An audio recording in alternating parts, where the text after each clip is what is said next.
ထူးထူးခြားခြားရွှေကလေး40ကိုတင်တောင်းကမင်္ဂလာဆောင်ခဲ့တဲ့မြန်မာနိုင်ငံကမင်္ဂလာပွဲယခုရက်ပိုင်းအနာနဲ့မှာမင်္ဂလာဆောင်မှာသူတို့သမီးကို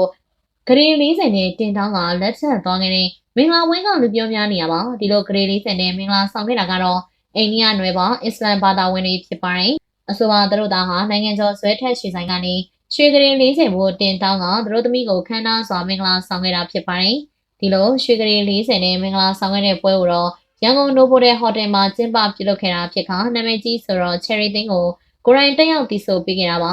သူတို့သားဟာသူတို့သမီးကိုကလေး40တန်းရွှေနဲ့တင်တောင်းခဲ့တယ်လို့မင်္ဂလာပွဲကိုလည်းခမ်းနားဆုံးကျင်းပခဲ့တာကြောင့်တိမ်ပေါင်းတောင်းနှိပ်ချီကုန်ကြမှာကတော့တေးချပါမယ်အားလုံးကလည်းအဲ့ဒါကိုပဲအားကျနေကြတာပါဒါပေမဲ့ခြားတစ်ဖက်မှာတော့မြန်မာနိုင်ငံမှာလူတွေချက်တင်းနေချိန်ကလေး40နဲ့မင်္ဂလာဆောင်တာဘာလို့ရမှာလဲသူတို့သမီးမျက်နှာကမဲနေတယ်အကျွေးနဲ့တိမ့်ထားတာလားမသိဘူးစားသဖြင့်ကိုဝေဖန်မှုတွေလည်းရှိနေပါတယ်ဒါပေမဲ့လည်းတစ်သက်မှာတစ်ခါသာမင်္ဂလာဆောင်ရတဲ့မင်္ဂလာပွဲကိုအခုလိုနိုင်ငံလုံးသိအောင်ပွဲဆောင်အောင်ကျင်းပနိုင်တဲ့အတွက်လည်းသူတို့သားနဲ့သူတို့သမီးတို့ကတော့အမှတ်တရဖြစ်နေမှာတော့အသေးချပါပဲ